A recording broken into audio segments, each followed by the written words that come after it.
welcome, ladies and gentlemen. It's here. The video I've been promising y'all for weeks. The review of my first ever kart race in real life as part of a karting league. Very informal, I don't say that with my nose up or anything, but it feels good to be racing out there for real and not on the sim, to be honest. What you'll notice immediately is that it's the sim in the background. That is simply because the camera that I purchased for the race didn't operate correctly. It was a huge bummer. I really wanted to share the race with y'all and point out, all the areas I felt like I could have done better, all the areas I felt like I did well, and, really sort of analyze my performance and make myself better as a whole, get y'all's point of view, things that I'm missing, all that. All these things go into making yourself a better person, being introspective, all that good stuff. But so yeah, we just got some Automobilista 2 in the background, karting, the rental karts. This is about as close to the karts that I was actually using for the league. They're electric karts, 45 mile an hour top speed, indoor track, about 30 to 36 seconds to get around the track, depending on how fast you are. And the way the league is structured is every first Sunday of every month, so 12 races in a year. On top of the 12 races in a year, you get 2 qualifying sessions per race, and those qualifying sessions will be broken down into heats based on the amount of people that show up. So if 24 people show up, there'll be 2 heats of 12 because they want 12 people for a race. There are 12 lap qualifiers, 2 of them, and based on where you finish, you get placed into a heat for the race, and the race is a 14-lap race. Very fun. Without giving away my time, because we're going to go ahead and get into that, pull the data up, all the charts, all that good stuff. Without giving that away, I qualified 2nd place in Heat 2 and finished 4th place in Heat 2. Definitely a learning experience, a little bit of a blow to the ego, but, let's get into it. Let's break out the data, and let me show y'all what I have learned. Now, to do this correctly, we're going to have to go back to the day I decided I wanted to do the league race. As you see here, we put up a pretty good time. This was about a week before the league started. I ended up 5th place, racing some NPCs. Fastest lap time of about 33.040. If you take a look at that chart on the screen, what you'll notice is that there is a warm-up period for the tires. I want y'all to keep that in mind. 3 to 4 laps. Then you see the times get real good. I put up a 33.040, and we ended up getting 1st place for that race. And after that race, I got invited by some guys that do the league, and they were like, hey, you should come out and do the league. Steam said, okay, let's do it. And I made a goal for myself, and I posted it on Facebook before I even started the league, and that was to get into the 32s, because my time before the league, fastest time has been a 33.040 on the current layout. And we'll pull that layup out in a second so that y'all can get an idea of what it looks like. So yeah, fastest time of 33.040. I set a goal for myself to get into the top 100 monthly list, and to also set a sub 33 time. And before I bring up the next set of results, I'd like to say that I got both of those goals. So by the end of this video, I'll have a new goal set. So let me introduce you to the track. It is a 12-corner course, all indoor, slick marble or concrete. I don't know exactly what the surface is, but it's very slick surface. And so yeah, the way it works is you got a 90-degree corner for turn 1. And that leads into turn 2 and 3, which kind of flow together in one corner. You kind of have to miss the apex on turn 2 to hit the apex on turn 3, which sets you up for turn 4, 5, and 6, which is kind of all like one corner as well. It's like an unwinding corner where you can get your foot down and get some speed up. With all that speed built up, you are led into the heaviest braking zone on the course. It is the first chicane. It's tough. It is tough. The kart slide. It's difficult to get through there fast, but that leads into a double hairpin, and you're left to just really drive to the finish line from there, your foot down. The double hairpin can be done without taking your foot off the gas. It's It's a lot of fun. And I really always enjoy my time here. And now we get to the good stuff. We are moving on to Qualifier 1. And Qualifier 1 is where I learned my first lesson about myself and, racing and competition in real life as a whole. I was nervous as hell. I was super nervous. I ended up qualifying 7th in my group. My fastest time was a 32.994, which was nowhere near close to my fastest time at all. You can see I didn't start getting warmed up until lap 7, so my tires were already warm. I was just, I was nervous, and there's something I gotta work on for myself, is just getting my nerves straight before these races, doing something to calm down, some sort of breathing exercise. I don't know, but it affected my qualifier for sure, and not having a good first qualifying session, you have to make up for it in the second qualifying session, and overall, it just kind of holds you back. You want to have 3 good sessions for the whole race. So that's how it went. That's the whole layout right there, and we ended up 7th in that qualifier. It's funny how it played out too, because when I came off the track, I saw 7 on the board, and I was thinking, wow, am I really that slow?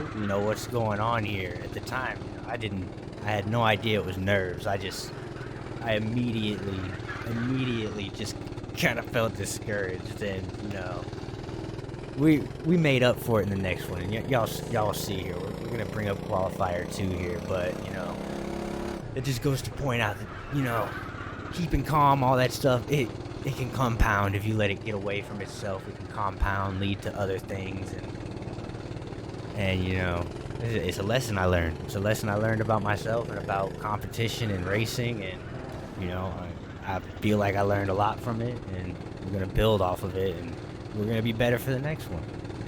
And so a quick note that I'll add here, just to sort of add some clarity to what I can't show you because the camera was broke. I'm gonna get over it.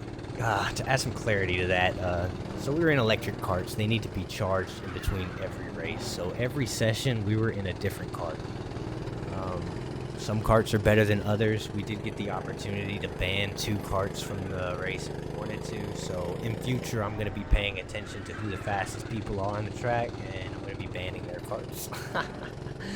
But no, that's just a quick note just to let y'all know. It wasn't the same kart every single time. So there was a little bit of adapting that had to take place, because not all of these karts drove the same. They're driven by tens of thousands of people every single day, and once a month they're reserved for league racing, super informal and competitive league racing. So you get what you get, and you understand that you're gonna have fun regardless, right?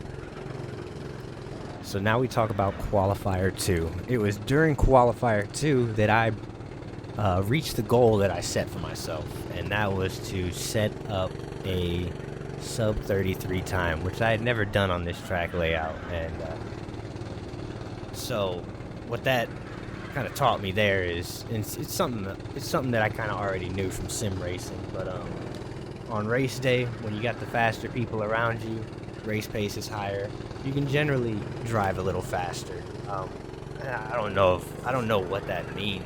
I don't know if that's like a mind thing, a human thing. I don't know what it is about it, because I feel like I'm zooming when I'm just out at K1 speed on the weekend on my own dime. But I was definitely moving faster. So we set up a 32.488. You can see by the graph, by lap 2, I was already pushing hard. Before the tires were even warm.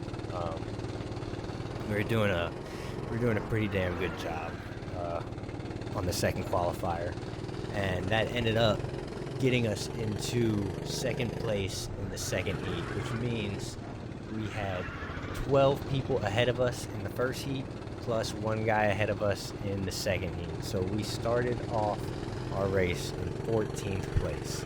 And so let's go ahead and get into those race statistics now.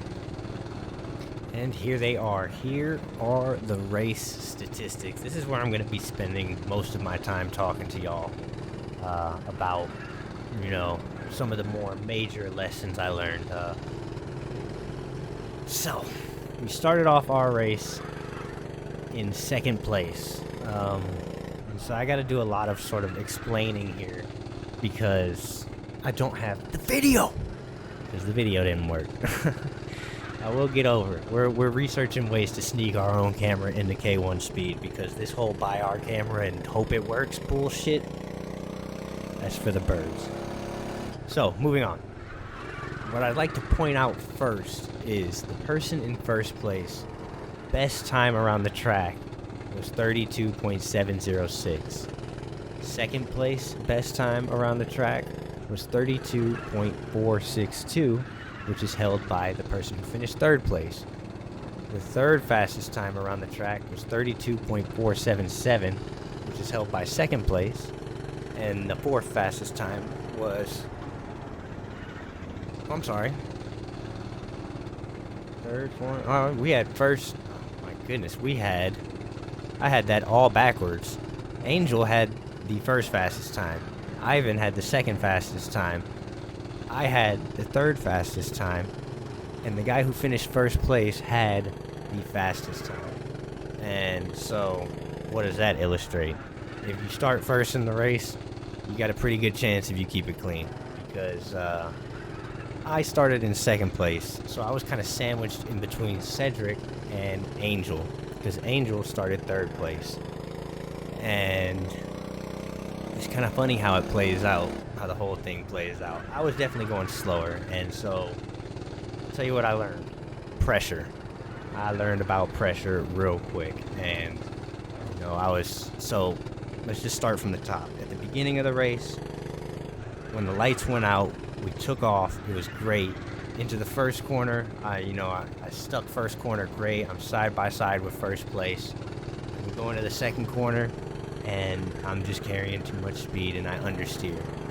And I didn't lose my place there. I stayed in second place, but I held on to the guy in first place for about 3 laps, and I started to lose him.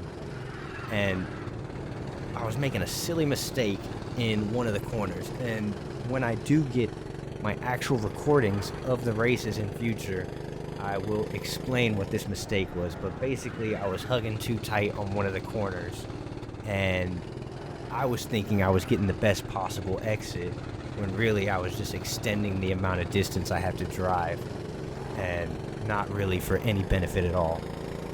And so that was causing me to lose time from Cedric. And I realized this because I saw the exact moment he took off from me. And it was the moment that I thought I was going to get this huge, great exit off of this corner by going super deep and wide. And yeah, it didn't play out. So it was, that was a little bit of a pressure play on myself because I started to lose him. And I was like, I got to catch up. I got to catch up to this guy. I got to keep up to him. What's going on here?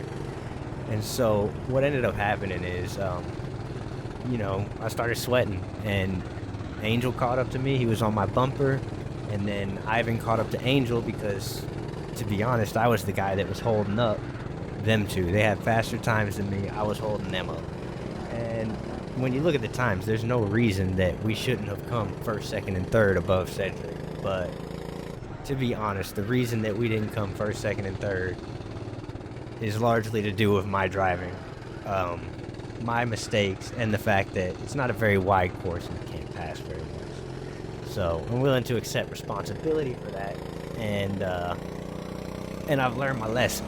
I've definitely learned my lesson on the line I should be taking. So the way the overtake happened is basically they got tired of being behind me, and this is not to say that they were overly rough or anything like that, but when you're tired of being behind somebody and you're ready to pass, you can be a bit more aggressive without being rough. And so there was a little bit of bumping, nothing angering or anything like that. It was good driving. And so